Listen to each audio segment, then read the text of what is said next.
नमस्कार प्यारे बच्चों, सभी बच्चों का बहुत बहुत तिवारी एग्रीकल्चर के ऑनलाइन प्लेटफॉर्म पे स्वागत है।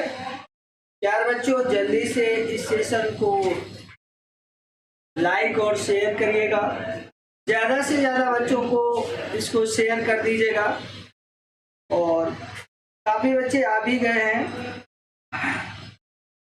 राज कनौजिया आ चुके हैं, good morning, very very good morning. Lokesh Yadav भी आ चुके हैं, बहुत बहुत गुड इवनिंग। प्यारे बच्चों, जल्दी से जल्दी सेशन को लाइक और शेयर करिएगा, जबरदस्त शेयर करिएगा। तिवारी एग्रीकल्चर के ऑनलाइन प्लेटफॉर्म पर सभी बच्चों का बहुत बहुत स्वागत। और मैं माथुर सर, आज जैसा कि मैंने आप लोगों को बताया था कि प्यारे बच्चों, हम लोग जो था केमिस्ट्री के क्षेत्र में एक बहुत बड़ी क्रांति लाने वाले हैं। कोई भी यूपी का बच्चा कृषि विज्ञान से जो रिलेटेड है वो केमिस्ट्री में अब कोई धोखा नहीं खाएगा। किसी को किसी भी प्रॉब्लम नहीं होगी, किसी टाइप्स की प्रॉब्लम नहीं होगी।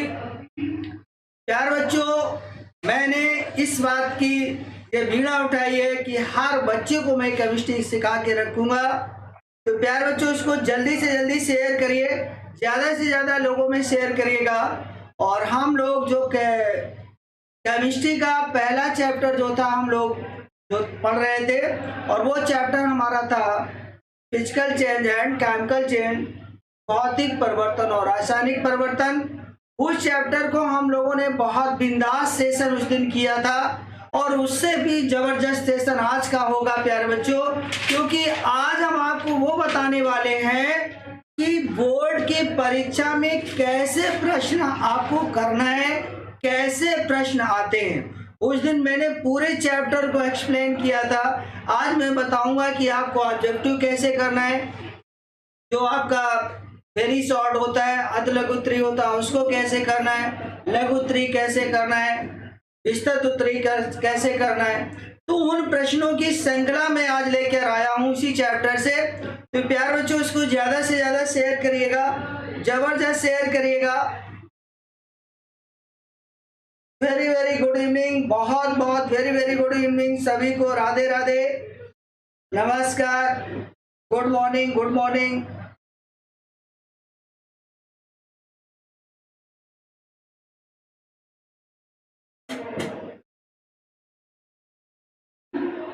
Manu Pratap, good morning. प्यारे बच्चों, इसमें ये जरूरी नहीं है कि मैं सभी बच्चों का नाम नहीं ले पा रहा हूँ, तो नाम से कोई मतलब नहीं है। सभी लोगों को, जितने भी इस चैनल पर आ चुके हैं, उन सबको very very good evening, very very good morning, Radhe Radhe, नमस्कार, सत श्री अकाल। ठीक है, कोई ऐसा स्टूडेंट मत सोचे कि मेरा नाम नहीं लिया, मैं सबका नाम ले रहा हूँ। All the students, all everyone, very very good morning.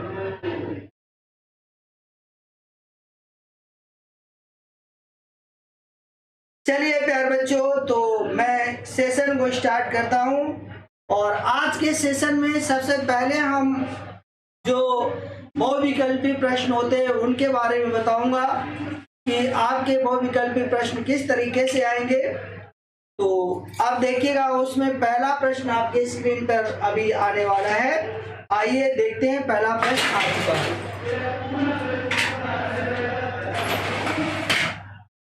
प्यारे बच्चों, देखिएगा, आपके स्क्रीन पर पहला प्रश्न आ चुका है।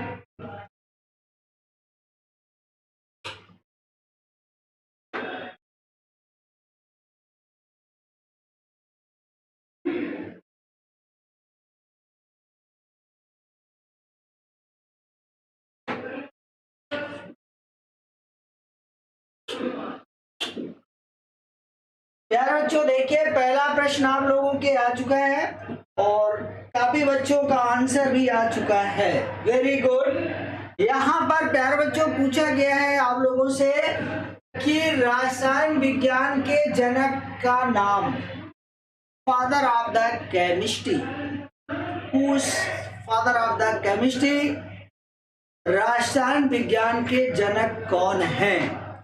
तो प्यारे बच्चों, ये जानना तो बहुत जरूरी है कि रसायन विज्ञान के जनक है कौन है, क्योंकि जो हम जब केमिस्ट्री पढ़ रहे हैं तो उसके फादर तो मुझे मालूम ही होना चाहिए। तो यहाँ पर पहला देखिएगा, आपको बताया गया है लेवोसिए, दूसरा आपको बताया गया है डाल्टन, तीसरा आपको बताया गया जेम्स चैडविक और चौथा आपका ऑप्शन है आइंस्टीन। प्यारे बच्चों, अगर मैं डाल्टन की बात करूं तो डाल्टन ने परमाणु के सिद्धांत को दिया। डाल्टन जो हमारे परमाणु के सिद्धांत को बताया था उन्होंने। बात करूं मैं जेम्स चैडविक की, तो जेम्स चैडविक जो हमारे थे, इन्होंने न्यूट्रॉन की खोज किया था। किसकी की थी? न्यूट्रॉन की खोज इन्होंने की थी। और कब की थी? 1932 में। ये हमारे जो जेम्स चैडविक थे, इन्होंने क्या किया था? न्यूट्रॉन की खोज की थी। अगर मैं बात करूं आइंस्टीन की, तो आइंस्टीन ने अपना एक समीकरण दिया था, ऊर्जा का समीकरण E=mc²। ओके प्यारे बच्चों, यहाँ पर डाल्टन ने परमाणु का सिद्धांत दिया, आइंस्टीन ने E=mc² के बारे में बताया, जेम्स चैडविक ने न्यूट्रॉन की खोज की। कब की? 1932 में किया। लेकिन प्यारे बच्चों, यहाँ पर जो आपका राइट ऑप्शन है वो ए ऑप्शन होगा। लेवोसिए जो थे, ये आपके क्या है? रसायन विज्ञान के जनक हैं, फादर ऑफ द केमिस्ट्री है। प्यारे बच्चों, काफी बच्चों ने आंसर किया है, बहुत अच्छे। सेशन को और जबरदस्त शेयर करिए, लाइक करिएगा, सबसे ज्यादा से ज्यादा शेयर कर दीजिएगा। पूरे यूपी में किसी भी ऐसा कोई स्टूडेंट एग्रीकल्चर का न रहे जिसके पास ये लिंक ना पहुंचे। ज्यादा से ज्यादा शेयर करिएगा। सभी बच्चों का बहुत बहुत स्वागत, और बहुत सारे बच्चों ने दिया, बहुत अच्छे। और मैं आप लोगों को ये विश्वास दिलाता हूं कि आप लोगों के नंबर जो है केमिस्ट्री में अच्छे आने वाले हैं। अच्छे नहीं, बहुत अच्छे आने वाले हैं। बस आप सेशन में लगातार जुड़िए, जो मैं आपको कराऊं उसको आप प्रॉपर करिए।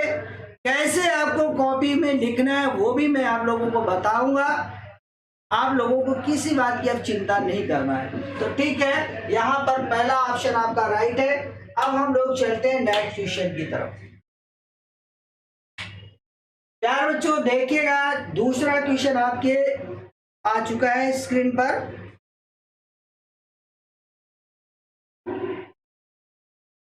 आपके इस पर दूसरा क्वेश्चन आ चुका है। Rohit R Gangwar, Amar Singh, who is father of the. प्यारे बच्चों, एग्रीकल्चर केमिस्ट्री, केमिस्ट्री देखिएगा, एग्रीकल्चर कृषि विज्ञान केमिस्ट्री के जनक पूछे गए। केमिस्ट्री, अगर केमिस्ट्री वही है, ठीक है। चलिए देखिएगा, दूसरा प्रश्न हमारे लोगों आपके स्क्रीन पर है, और यहां पर कहता है कि लोहे पर जंग लगना क्या है। प्यारे बच्चों, मैंने आप लोगों को बताया था 2 टाइप्स के चेंजमेंट होते हैं। एक भौतिक परिवर्तन होता है, एक रासायनिक परिवर्तन होता है। तो यहाँ पर आपसे पूछा गया कि लोहे में जंग लगना कैसा परिवर्तन होगा। कहता भौतिक परिवर्तन होगा, रासायनिक परिवर्तन होगा, भौतिक तथा रासायनिक परिवर्तन होगा, जल अपघटन होगा। तो प्यारे बच्चों, आपको ये मालूम होना चाहिए कि जब लोहे में जंग लग जाती है तो लोहा में एक रासायनिक परिवर्तन होता है, और उसका जो लोहे का जब लोहे में जंग लगती है तो उसका भार क्या होता? बढ़ जाता है। तो प्यारे बच्चों, यहाँ पर जो हमारा लोहे में जंग लगना कौन सा परिवर्तन होगा? तो यहाँ पर भौतिक परिवर्तन नहीं होगा, भौतिक तथा रासायनिक परिवर्तन भी नहीं होगा, जल अपघटन भी नहीं होगा। तो प्यारे बच्चों, होगा क्या? होगा आपका रासायनिक परिवर्तन। बी ऑप्शन इज राइट होगा। बहुत सारे बच्चों ने आंसर इसका रिप्लाई किया, बहुत बहुत धन्यवाद। बताइए अब आपको कैसी लग रही, केमिस्ट्री कठिन लग रही कि सरल लग रही है? एक बार जोरदार जबरदस्त सभी बच्चे बताएं।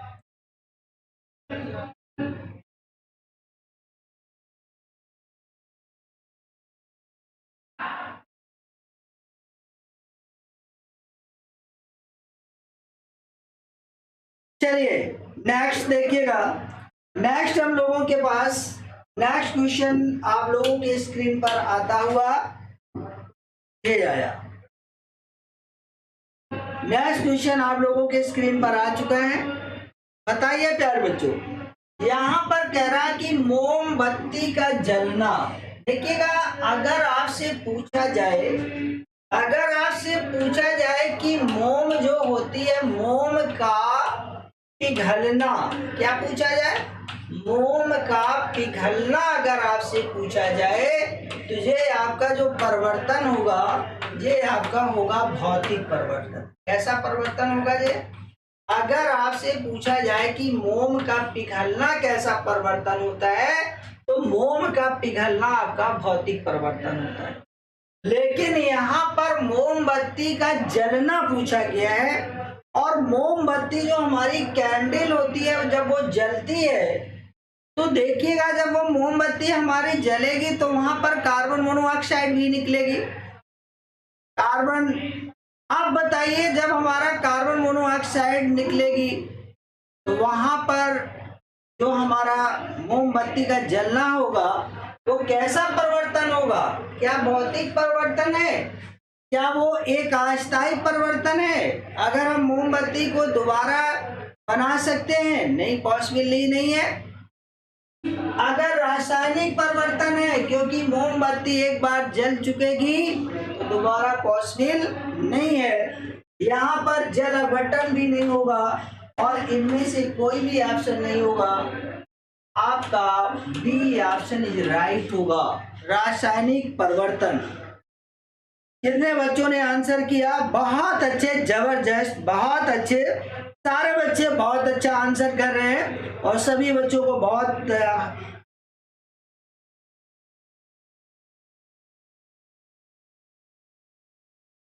भाई,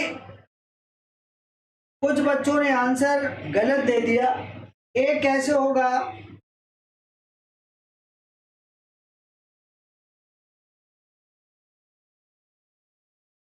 बहुत अच्छे, जबरदस्त सेशन, सभी बच्चे बहुत अच्छा आंसर रिप्लाई कर रहे हैं। चलिए देखिएगा, हमने आप लोगों को ये जो हमारा प्रश्न होता है वो विकल्पी, ये 1 अंक का आता है, और इसमें कुछ नहीं करना होता है, केवल आपको, और इसका आंसर लिखने का तरीका ये होता है कि जैसे बहुत सारे बच्चे क्या होते हैं, अब जैसे प्रश्न 3 होगा तो प्रश्न 3 का लिख देंगे ए, ऐसे नहीं होगा। देखिएगा, आपको लिखने का तरीका, प्रश्न 3 का आंसर आप ए तो उत्तर लिखा है, लेकिन उत्तर यहाँ पर 3 का ए है ना, तो ए के लिए आपको क्या करना होगा? यहाँ पर लिखिएगा, उत्तर लिखिएगा, और फिर आप लिखिएगा ए, और उसी के आगे आप लिखिएगा, जैसे मान लीजिएगा ए नहीं, यहाँ पर बी आपका है तो बी लिखिएगा, और लिखिएगा रासायनिक परिवर्तन। मतलब बहुत सारे बच्चे क्या होते हैं कि मैं काफी जब देखता हूँ तो बहुत सारे बच्चे केवल बी लिखे होते हैं, तो बी नहीं, बी आंसर लिखने का तरीका आपके पास होना चाहिए। बी लिखने के साथ साथ बी उसका आंसर भी लिखिएगा, है ना? तुरंत, मतलब एग्जामिनर जैसे ही आपकी कॉपी देखे उसको जरा भी सोचना ना पड़े, और तुरंत आपका क्या करे, मार्क्स देके वो आगे बढ़ जाए। ठीक है, चलिए, तो ये आपके जितने भी प्रश्न मैं अभी आपको करा रहा हूँ ये सभी बहुविकल्पी प्रश्न है, और 1 मार्क्स का प्रश्न है। इसमें अगर आपका सही होगा तो इसमें कोई भी एवरेज मार्किंग नहीं होती है, 1 मार्क्स पूरा आपको फुल मार्क्स मिलता है। इसमें ये नहीं है कि आपको आधा मिल जाए, और इसमें कंसीडर भी नहीं किया जाता है कि आपने कुछ सही लिखा हो कुछ गलत लिख दिया हो तो कंसीडर कर लिया जाए। चलिए मैं नेक्स्ट और अब आपके स्क्रीन पर फोर्थ क्वेश्चन आता हुआ, और इसमें आप लोगों को बताना है कि यहाँ पर जो सोडियम क्लोराइड है, और इसमें मुझे मालूम है बहुत सारे बच्चे धोखा खाने वाले हैं। यहाँ पर लिखा हुआ कि सोडियम क्लोराइड को जल में घोलना कैसा परिवर्तन है? भौतिक परिवर्तन होगा, भौतिक तथा रासायनिक परिवर्तन होगा, यहाँ पर रासायनिक परिवर्तन होगा, इनमें से कोई नहीं होगा। जल्दी से प्यार बच्चों कमेंट करके आंसर बताइएगा।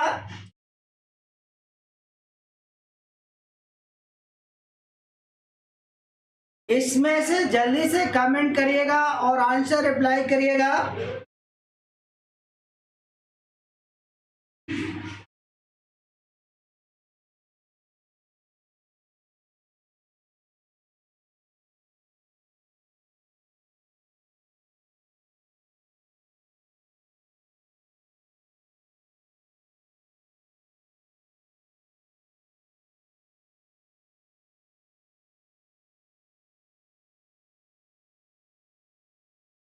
इसमें से मैंने जैसा कि बताया था कि इस क्वेश्चन में बच्चे धोखा खाने वाले हैं, और मैक्सिमम बच्चे जो है धोखा खा चुके हैं।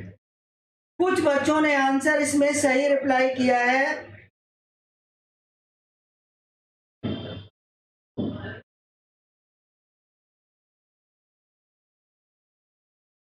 प्यारे बच्चों देखिएगा, यहाँ पर सोडियम क्लोराइड जो होता है, ध्यान से देखिएगा, ये आपका सोडियम क्लोराइड है। अगर इसको हम जल में घोल देंगे, ये जल जो हमारा होता है, इसमें जब हम घोलेंगे तो ये हमारा सोडियम क्लोराइड सोडियम आयन और क्लोराइड आयन में क्या हो जाएगा? टूट जाएगा। ठीक है। अगर जब हमने जल में, वाटर में सोडियम क्लोराइड को घोल दिया, तो जो हमारा नमक था वो सोडियम क्लोराइड और सोडियम आयन और क्लोराइड आयन में क्या हो चुका है? टूट चुका है। तो ये हमारा रासायनिक परिवर्तन हो गया। ये क्या हो गया? ये आपका हो गया रासायनिक परिवर्तन। कौन सा परिवर्तन हो गया? ये आपका हो गया रासायनिक परिवर्तन हो गया। अब ये आपका रासायनिक परिवर्तन हो गया है, तो यहाँ पर देखिए, अगर जब हमारा ये NaCl जो था, NaCl जब जल में घोला गया, तो घोलने पर इसमें अगर हम इसको NaCl को घोलेंगे, तो जब NaCl घोलेंगे तो ये हमारा क्या होगा? रासायनिक परिवर्तन होगा। कौन सा परिवर्तन होगा? रासायनिक परिवर्तन होगा। और बात हमारी आती है यहाँ पर कि अगर ये सोडियम क्लोराइड जो होता है, अगर जब हम सोडियम क्लोराइड जो हमारा होता है ये पानी में घुलेगा, तो हम इसको पानी को, अगर हम ये पानी और इसको हम हीट कर देंगे, तो पानी हमारा जो होगा वेपर के रूप में क्या हो जाएगा? बाहर निकल जाएगा। वाष्प के रूप में क्या होगा? ये बाहर निकल जाएगा। तो पानी हमारा वाष्प के रूप में जो होगा वो बाहर निकल जाएगा, और नमक हमारा क्या हो जाएगा? अलग हो जाएगा। तो यहाँ पर भौतिक परिवर्तन भी हो रहा है और रासायनिक परिवर्तन भी हो रहा है।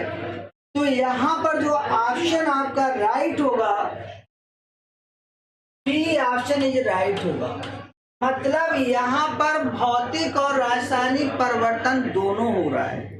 मतलब नमक जो हमारा है सोडियम और क्लोराइड आयन में टूट जाएगा, लेकिन अगर हम इस पानी और नमक को सेपरेट करना चाहें, तो अगर हम इसको वाष्प के रूप में गर्म करें, तो पानी हमारा अलग हो जाएगा और नमक हमारा अलग हो जाएगा। तो ये भौतिक परिवर्तन भी है और यहाँ पर रासायनिक परिवर्तन भी है, दोनों परिवर्तन होते हैं। तो यहाँ पर आपका बी ऑप्शन इज राइट होगा।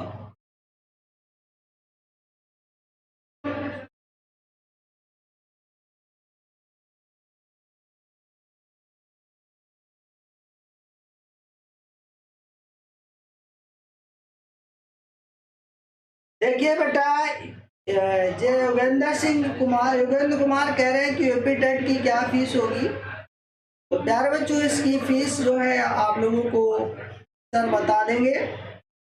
और वहाँ से आपको जानकारी मिल जाएगी। सर केमिकल चेंजमेंट कैसे होगा? केमिकल चेंजमेंट मैंने बताया कि अगर जो हमारा जब सोडियम जो नमक होता है, आप ध्यान से सुनिएगा कि जो नमक होता है जब हम नमक को पानी में घोलते हैं तो ये सोडियम आयन और क्लोराइड आयन में क्या हो जाता है, टूट जाता है। तो ये प्रोसेस जो हमारी होती है ये कहलाती है रासायनिक परिवर्तन। ये क्या हुआ? रासायनिक परिवर्तन। लेकिन जब नमक और पानी को घोल बन गया और अगर हम इसको वेपराइज गर्म करेंगे तो जो हमारा पानी होगा वो वाष्प के रूप में क्या हो जाएगा, अलग हो जाएगा और नमक हमारा उसमें बच जाएगा। और उस वाष्प को अगर हम ठंडा कर लेंगे तो पानी अलग हो जाएगा, नमक हमारा अलग हो जाएगा। तो ऐसे प्रोसेस से हम देखेंगे तो ये हमारा भौतिक परिवर्तन होगा। लेकिन जब सोडियम को, जो हमारा सोडियम क्लोराइड था, नमक था, जब हम उसमें ब्रेक करेंगे तो जो सोडियम होगा वो मैंने आपको बताया कि ये किसमें टूट जाएगा। तो ये सोडियम क्लोराइड जो हमारा होगा ये सोडियम आयन और क्लोराइड आयन में क्या हो जाएगा, टूटेगा। जब नमक पानी में घुलेगा तो ये सोडियम आयन और क्लोराइड आयन में टूटेगा। ओके,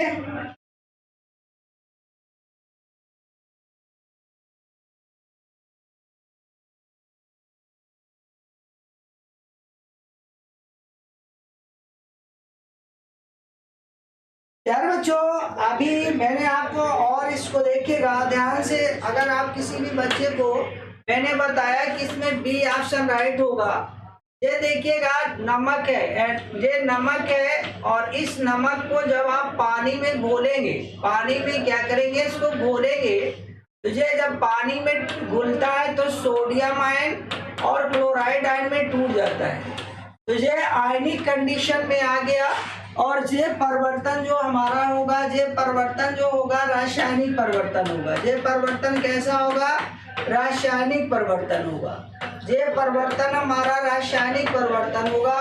और ये जो हमारा नमक, ये जो NaCl है और ये जो जल है H2O है, अगर हम इसको हीट करेंगे तो यहाँ पर ये हमारी वाष्प बनेगी और यहाँ पर नमक हमारा जो NaCl जो होगा वो अलग हो जाएगा। ये हमारा परिवर्तन भौतिक होगा, है ना। तो ये भौतिक परिवर्तन है और ये रासायनिक परिवर्तन है, इसलिए इसका बी ऑप्शन राइट होगा। ठीक है, और किसी स्टूडेंट को कोई प्रॉब्लम है?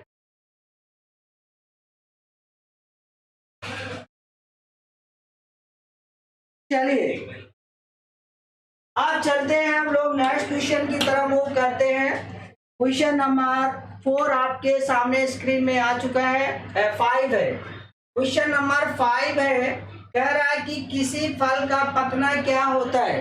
बताइएगा प्यारे बच्चों, कमेंट करिएगा, जल्दी से इसको कमेंट करके बताइएगा।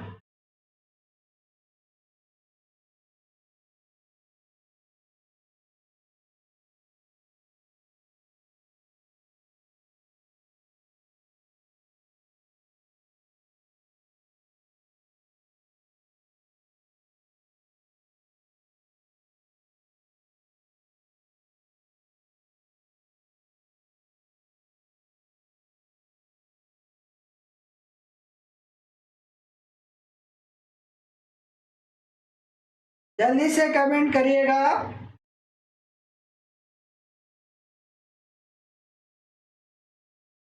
बच्चों देखिएगा यहाँ पर फल का पकना। अच्छा ये बताओ, आम जो आपका होता है, जब आम आपका पक जाता है क्या आप उसको कच्चा कर पाएंगे? पके हुए आम को कच्चा कर पाएंगे? है तुम्हारे पास कोई प्रोसेस? नहीं है ना। लेकिन कच्चे आम को आप पका सकते हो। कच्चा आम आपके पास हो तो आप उसमें क्या होता है, कार्बाइड लगा के लोग क्या कर लेते हैं, पका लेते हैं। केला कच्चा होता है, उसको कार्बाइड लगा के क्या कर लेंगे, पका देंगे।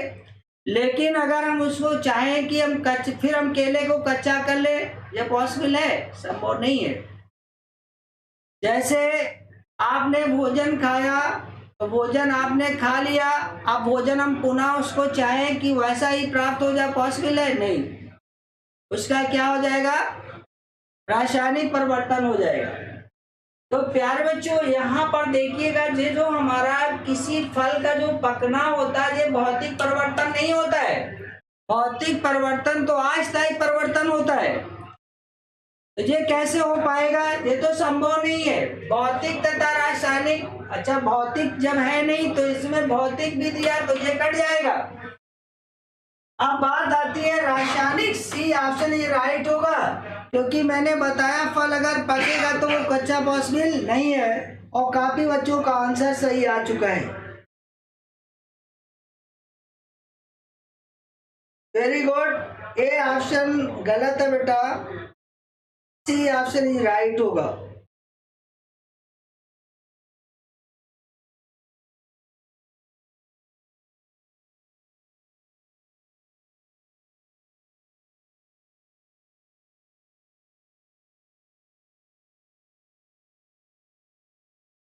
आप चलिए प्यारे बच्चों नेक्स्ट क्वेश्चन की तरफ मूव करते हैं। और ये हमारे सभी के सभी प्रश्न थे, ये बहुविकल्पी प्रश्न है। अब एक प्रश्न ऐसा भी आप लोगों के सामने होता है, इसमें पूछा गया कि निम्नलिखित में कौन सा परिवर्तन होगा। निम्नलिखित में कौन सा परिवर्तन होता है? बर्फ का पिघलना। तो प्यारे बच्चों अगर बर्फ का पिघलना पूछा जाए, ये आपका कैसा परिवर्तन हो जाएगा? भौतिक परिवर्तन हो जाएगा। कैसा परिवर्तन होगा? ये भौतिक परिवर्तन होगा, क्योंकि अगर हम बर्फ को चाहेंगे तो पुनः जब बर्फ हमारी पिघलेगी तो लिक्विड अवस्था में जाएगी। बर्फ होती है सॉलिड अवस्था में, तो सॉलिड से वो किस में चली जाएगी? लिक्विड में। फिर अगर उसको हम फ्रीजर में रखेंगे तो फिर सॉलिड स्टेट में आ जाएगी। तो बर्फ का पिघलना जो हमारा होगा वो कैसा होगा? भौतिक परिवर्तन होगा। मोमबत्ती का जलना प्यारे बच्चों कैसा होगा? अभी मैंने आपको बताया था रासायनिक परिवर्तन होता है। कैसा परिवर्तन होता है? ये रासायनिक परिवर्तन होता है। आप देखिए प्यारे बच्चों, अभी मैंने आपको बताया था कि जो हमारा फल का पकना होता है, ये कैसा परिवर्तन होता है? रासायनिक परिवर्तन होता है।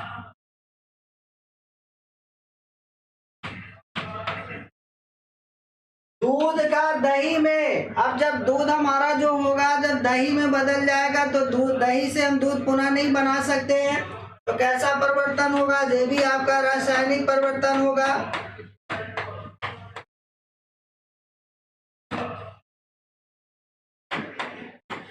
और विद्युत का बल्ब का जो जलना प्यारे बच्चों होता है, ये आपका कैसा होता है? ये भी आपका कैसा भौतिक परिवर्तन है।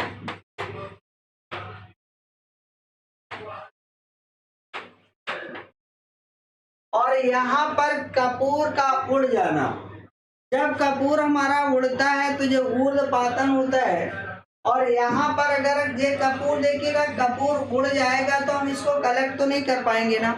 ये हमारा कैसा परिवर्तन हो जाएगा? रासायनिक परिवर्तन हो जाएगा। ये कैसा परिवर्तन हो जाएगा? रासायनिक परिवर्तन हो जाएगा। तो यहाँ पर देखिएगा, अब आपको केवल आपका यहाँ पर दूसरा और ये जो हमारा छठा है, दूसरा और यहाँ पर जो छठा हमारा होगा, ये कैसा है? रासायनिक परिवर्तन है। ये देखिएगा आपका अच्छा पहला आपका भौतिक परिवर्तन हो गया, और पहला भौतिक परिवर्तन हो गया, इसके बाद आपका कौन सा जाएगा? पहला ये देखिएगा, ये तो आपका कपूर का उड़ना है। एक बात इसमें यहाँ पर ध्यान से सुनिएगा, ये बर्फ जो होती है, बर्फ आपका जो होता है भौतिक परिवर्तन होता है। ये तो मैंने आप लोगों को बताया भौतिक परिवर्तन होता है। ये आप देखिएगा भौतिक परिवर्तन हो गया, ये फिजिकल चेंजमेंट, यही मैं पी बना दे रहा हूँ। मोमबत्ती का जलना हमारा केमिकल चेंजमेंट हो जाएगा, फल का केमिकल चेंजमेंट हो जाएगा, दूध हमारा जो होगा ये भी केमिकल चेंजमेंट होगा, और ये हमारा जो होगा ये आपका फिजिकल चेंजमेंट होगा। अब देखिएगा यहाँ पर बात हमारी आती है कि जो कपूर का उड़ना होता है, इसमें अब आपका मामला ये है कि वैसे तो देखा जाए कि ये केमिकल चेंजमेंट है, लेकिन अगर हम कपूर को क्या किया जाता है कि यहाँ पर ऊर्ध्वपातन क्रिया होती है, अगर हम इसको ठंडा करेंगे तो पुनः हमारा कपूर क्या किया जा सकता है? कलेक्ट किया जा सकता है। उड़ना और गर्म करना, इसमें थोड़ा सा क्वेश्चन जो है पूरा कंप्लीट वैसे नहीं कह सकते हैं। यहाँ पर भौतिक परिवर्तन भी हो सकता है, रासायनिक परिवर्तन भी हो सकता है। तो यहाँ पर वैसे आप देखिएगा तो यहाँ पर आपका केमिकल चेंजमेंट भी होगा। अगर आपको ये कहा जाता है कि कपूर को गर्म करना, तो कपूर को गर्म करने प्रोसेस में हमारा क्या जाता है, भौतिक परिवर्तन, क्योंकि हम कपूर को जब ठंडा करेंगे तो वो पुनः हमारा फिर इसमें आ जाएगा ठोस अवस्था में। लेकिन यहाँ पर कपूर का उड़ना कह रहा है, इसलिए यहाँ पर क्या होगा, रासायनिक परिवर्तन होगा। तो दो आपके यहाँ पर क्या होंगे, भौतिक परिवर्तन होंगे, और सभी के सभी आपके क्या होंगे, रासायनिक परिवर्तन होंगे। क्लियर है? सभी लोगों ने क्लियर कर लिया?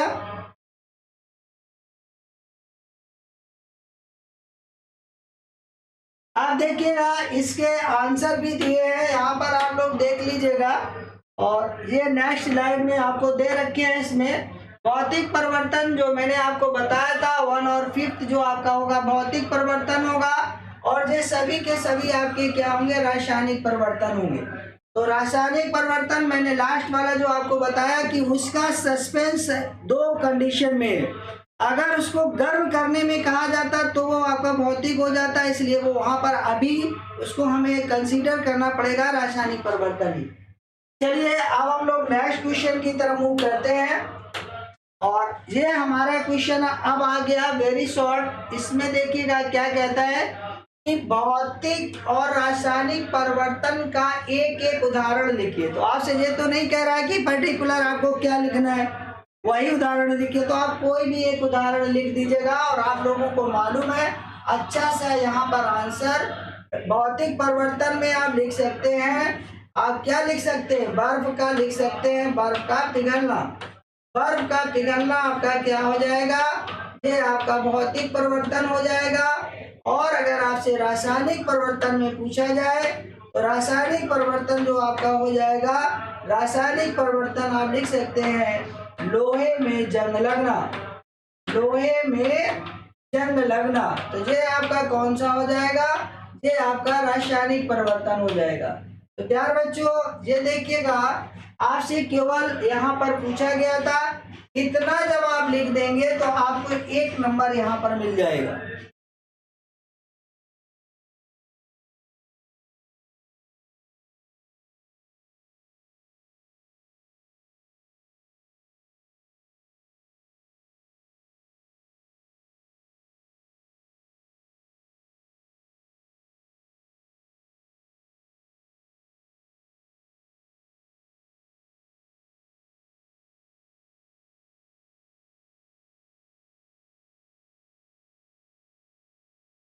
अब चलिए नेक्स्ट क्वेश्चन की तरफ। ये भी आप देखिएगा हमारे पास और एक वेरी शॉर्ट है, जैतलपुत्री है। यहाँ पर देखिएगा आपका आंसर आ गया। आंसर में अब हमने वहां पर दूसरा बताया था, यहाँ पर ये लिखा है विद्युत बल्ब का जलना, और यहाँ पर रासायनिक परिवर्तन में लिखा है भोजन का पचना।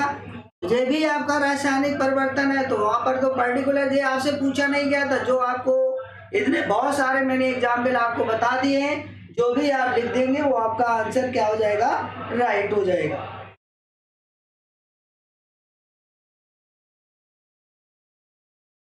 दूध का दही बनना, कुछ भी लिख सकते हो, नो डाउट। चलिए नेक्स्ट क्वेश्चन की तरफ बढ़ते हैं। और नेक्स्ट ये हमारा 1 नंबर के क्वेश्चन चल रहा है। अब देखिए प्यार बच्चों, यहाँ लिखा हुआ है, अब ये क्वेश्चन जो आपका होगा, ये आपका क्वेश्चन पूछा जाता है 2 मार्क्स में क्वेश्चन होता है। और पूछा गया कि जल से वाष्प बनने में भौतिक परिवर्तन मानते हैं। जल से वाष्प को बनने को हम भौतिक परिवर्तन मानते हैं, जबकि हाइड्रोजन और ऑक्सीजन गैस की क्रिया से जल बनने को हम रासायनिक परिवर्तन मानते हैं। क्यों? प्यार बच्चों देखिएगा, आंसर आपको बाद में देखिएगा, पहले आप, जरूरी नहीं है कि आप जो उसमें लिखा वही आप लिखिएगा, आपको समझ में आ जाए आप अपनी लैंग्वेज में लिख सकते हैं। जल का वाष्प में बदलना मतलब अगर हम जल को जब वाष्प में बदलेंगे तो जो हमारा पानी होगा द्रव अवस्था से हमारा गैस अवस्था में पहुंच जाएगा, और अगर हम उस वाष्प को ठंडा करेंगे तो पुनः वो हमारा किस अवस्था में आ जाएगा, फिर द्रव अवस्था में आ जाएगा। तो प्यारे बच्चों, जो हमारा द्रव अवस्था से जब गैस अवस्था में जाता है, गैस अवस्था से द्रव अवस्था में आता है, इसलिए हमारा जल का वाष्प में बदलना जो होगा भौतिक परिवर्तन होगा। लेकिन अगर जब हम इसका हाइड्रोजन जो हमारा जल होता है, जल का जब हम वैद्युत अपघटन करते हैं, कहते हैं जबकि हाइड्रोजन और ऑक्सीजन गैस की क्रिया से जल बनने की रासायनिक परिवर्तन मानते हैं। क्यों? क्योंकि देखिए, जब हाइड्रोजन और ऑक्सीजन परस्पर क्रिया करेंगे तो जल बनेगा। हाइड्रोजन और देखिएगा यहाँ पर ये हमारा H2 है और ये हमारा O2 है। अगर ये परस्पर क्रिया कर जाएंगे तो यहाँ पर हमारा क्या बनेगा? जल बनेगा। अब जब जल बनेगा तो यहाँ पर इस हाइड्रोजन और ऑक्सीजन के भिन्न गुण होंगे और ये जल का गुण जो होगा वो क्या होगा? भिन्न होगा, डिफरेंट होगा। तो यही तो कहा गया था, जो हमारा रासायनिक परिवर्तन होता है, रासायनिक परिवर्तन एक स्थायी परिवर्तन होता है और इसमें जो होता है एक नया पदार्थ बनता है। नए पदार्थ के जो गुण धर्म होते हैं वो हमारे प्रारंभिक या मूल पदार्थ के गुणधर्म से क्या होते हैं? भिन्न होते हैं।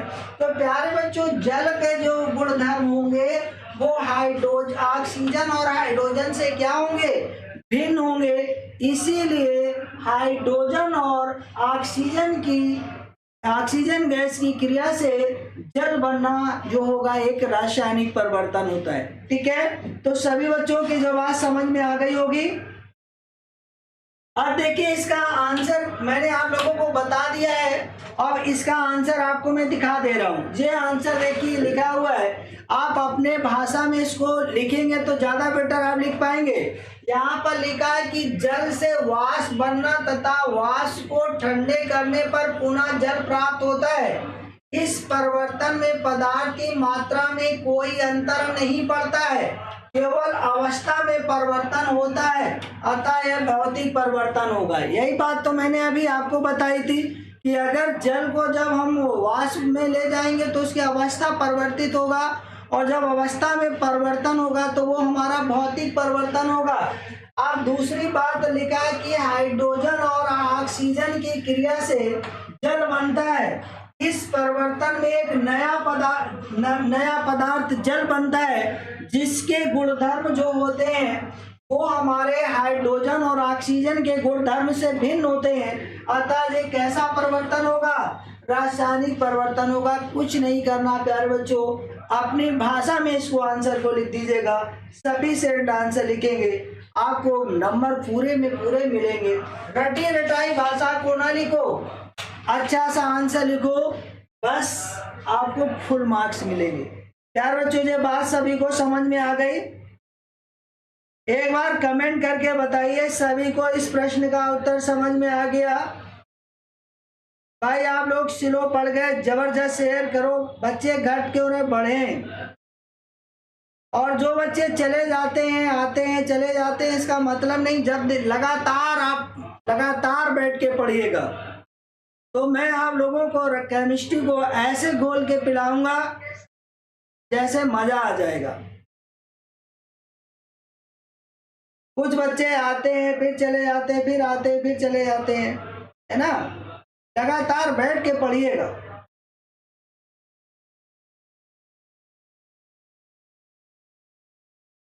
सभी को लगभग समझ में आ चुका है।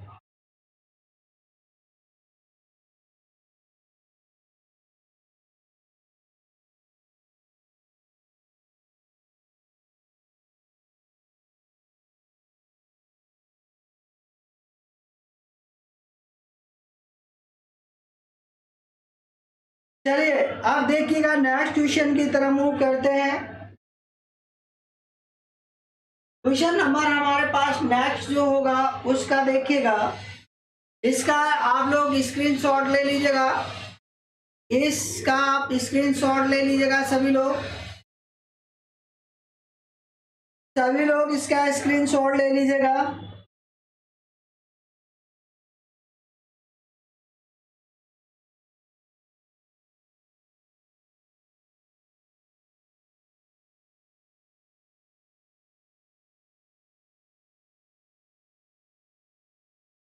सौरभ, पुष्पेंद्र, क्या आपको समझ के नो का मतलब क्या है बताइए, क्या नहीं समझ में आया?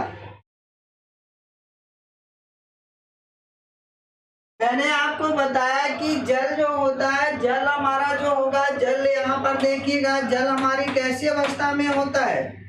द्रव अवस्था में होता है। और जब इसको हम हीट करेंगे तो ये हमारा किस में चला जाएगा? वाष्प में चला जाएगा। तो वाष्प हमारा गैस अवस्था में है, तो इसकी अवस्था परिवर्तन होगा। तो कैसा परिवर्तन होगा? भौतिक परिवर्तन होगा। लेकिन जब हाइड्रोजन और यहाँ पर ये H2 और O2 जब रिएक्शन करेंगे तो यहाँ पर हमारा वाटर बनेगा।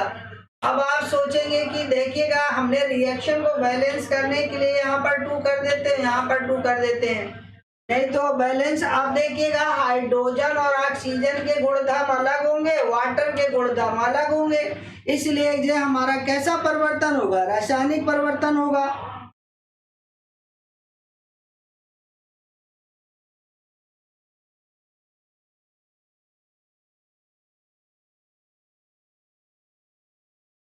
ओके, चलिए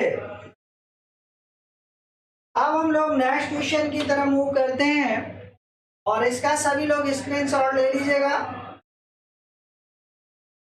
और नेक्स्ट क्वेश्चन हम लोगों के सामने देखिएगा आ चुका है। यहाँ पर कह रहा है कि भौतिक परिवर्तन की व्याख्या उदाहरण सहित कीजिए। तो प्यारे बच्चों, भौतिक परिवर्तन की व्याख्या तो सभी लोग कर लेंगे। 3 नंबर का ये प्रश्न है और इसका कुछ नहीं करना है। भौतिक परिवर्तन एक अस्थायी परिवर्तन होता है। इसमें पदार्थ की क्या रंग, अवस्था और आकार में क्या हो जाता है? परिवर्तन हो जाता है। इसमें कोई नया पदार्थ नहीं बनता है ना? यही हमारा क्या है? भौतिक परिवर्तन है। जैसे मैंने भौतिक परिवर्तन का उदाहरण आप बताइएगा। विद्युत बल्ब का जलना, विद्युत बल्ब का जलना, मोम का पिघलना, और क्या बताओगे? बताओ भाई। और उदाहरण मैंने बहुत सारे आप लोगों को उदाहरण बताए थे, आप लोग जल्दी जल्दी कमेंट करिएगा।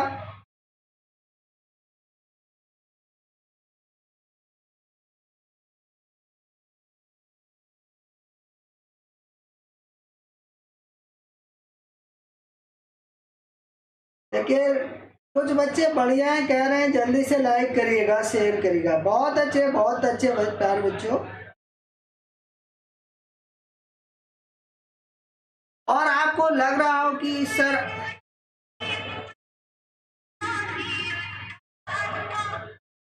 अगर आपको ऐसा प्यार बच्चों लग रहा हो कि मैं आपके साथ मेहनत कर रहा हूं, तो एक बार क्लास को लाइक और शेयर जबरदस्त करिएगा, और क्लास को ज्यादा से ज्यादा लोगों में शेयर कर दीजिएगा। तो आप देखिएगा, यहाँ पर आप इसका मैं आंसर भी आप लोगों को दिखा दे रहा हूं, और ये आपके सामने आंसर आ गया। यह वह परिवर्तन है जिसमें पदार्थ के केवल भौतिक गुण, अवस्था, रूप, रंग और आकार आदि में अस्थायी परिवर्तन होता है। मैंने अभी आपको बताया था कि यह एक परिवर्तन कैसा होता है जिसमें पदार्थ के केवल भौतिक गुण, अवस्था, रूप और रंग जो होते हैं, आकार आदि में अस्थायी परिवर्तन होता है। और परिवर्तन के कारण, मतलब जिस परिवर्तन के कारण ये परिवर्तन हो रहा हो, जैसे मान लो अगर हम टेम्परेचर दे रहे हैं, टेम्परेचर का प्रभाव हटाएंगे तो वो अपनी पुनः अवस्था में आ जाएगा। तो प्रभाव को, परिवर्तन का कारण हटा लेने पर वस्तु अपनी मूल अवस्था में आ जाती है। जैसे ही हम वो परिवर्तन हटा लेंगे, प्रभाव हटा लेंगे, जैसे कोई स्प्रिंग है, बड़ा था, मैंने उसको दबाया, वो छोटा हो गया,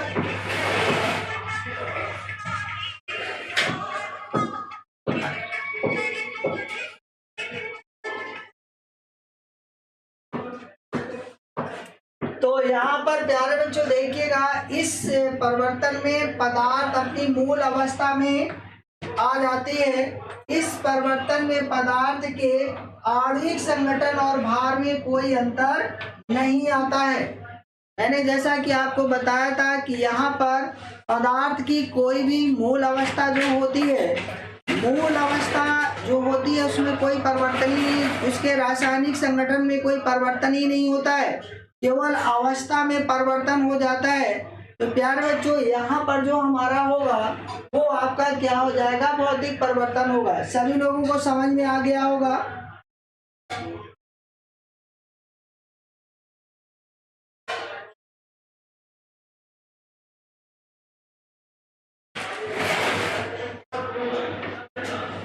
चलिए अब देखिएगा, ये आपका यहाँ पर सभी लोग स्क्रीनशॉट ले लीजिएगा एक बार, और इस स्क्रीनशॉट ले लीजिएगा सभी लोग इसका स्क्रीनशॉट ले लीजिएगा।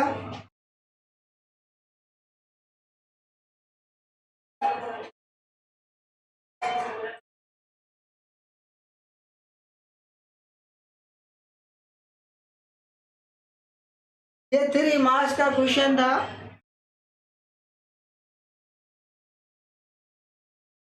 सभी लोग स्क्रीनशॉट ले चुके होंगे। चलिए अब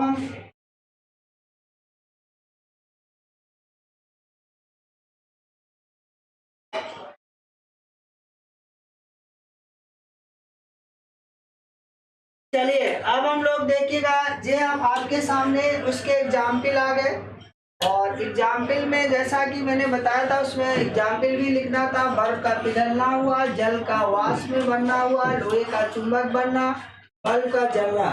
ये आपको जब 4 मार्क्स में था, इसलिए आपको ये एग्जाम्पल भी लिखने होंगे।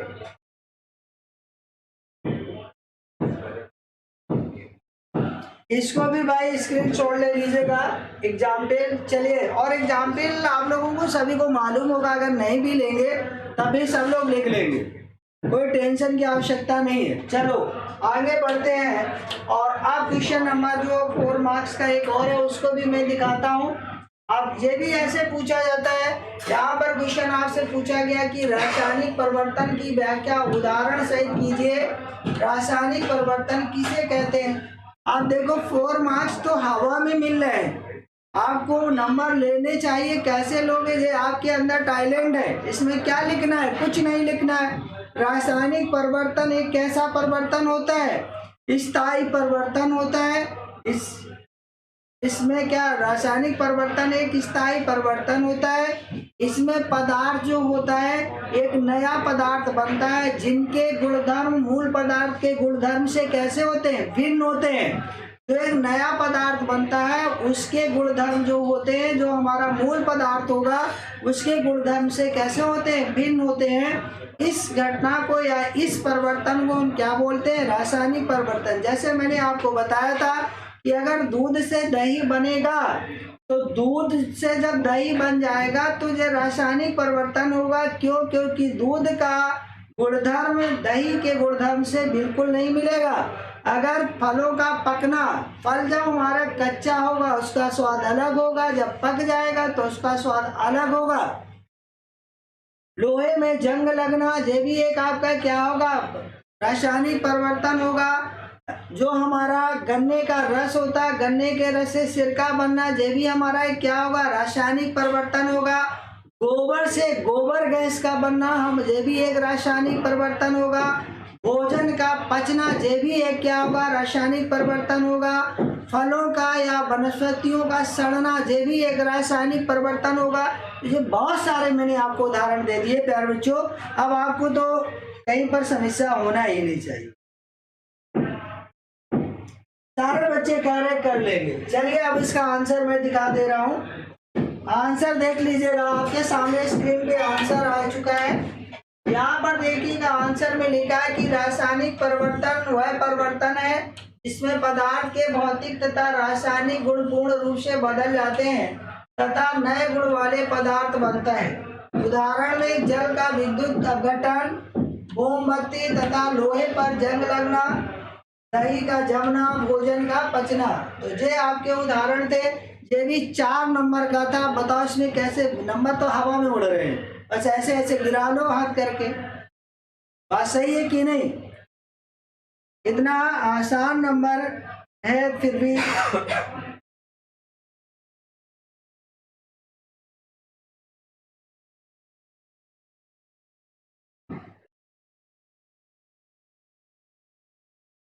चलिए नेक्स्ट क्वेश्चन की तरफ आगे बढ़ते हैं। और नेक्स्ट क्वेश्चन हम लोगों के सामने है कि यहाँ पर लिखा है कि भौतिक तथा रासायनिक परिवर्तन के दो महत्वपूर्ण अंतर लिखिएगा।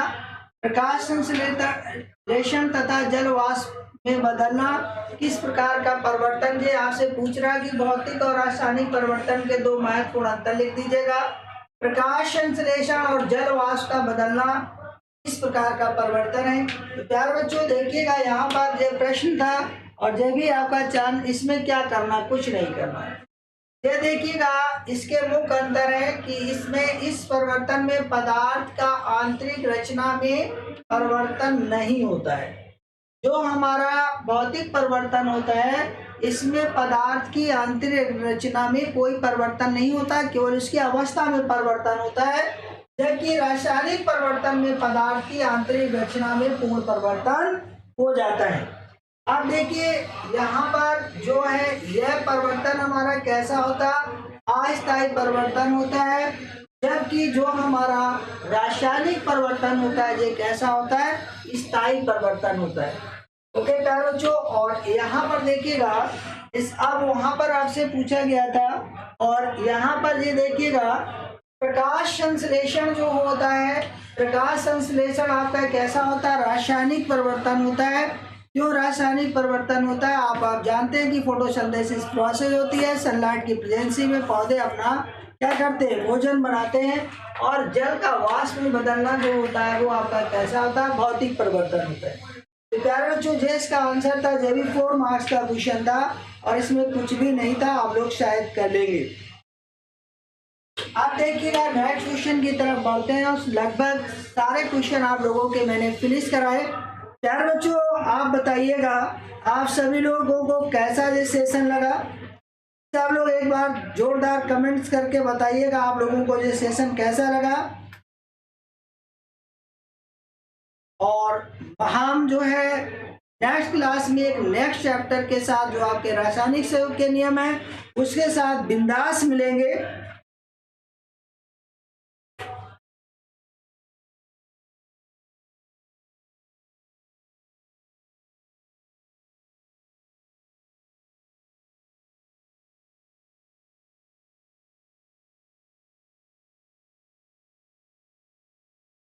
और सभी बच्चों को बहुत बहुत शुभकामनाएं, बहुत बहुत धन्यवाद। सभी बच्चे जो क्लास में जुड़े रहे, बस आप लोगों का स्नेह और प्यार बना रहे। इसको लाइक और शेयर जबरदस्त करिएगा, ज़्यादा से ज़्यादा लोगों में इसको शेयर कर दीजिएगा। और हम जो है आपको फिर एक नए टॉपिक के साथ, नेक्स्ट चैप्टर के साथ नेक्स्ट क्लास में मिलेंगे। तब तक के लिए प्यारे बच्चों जय हिंद, नमस्कार, वंदे मातरम।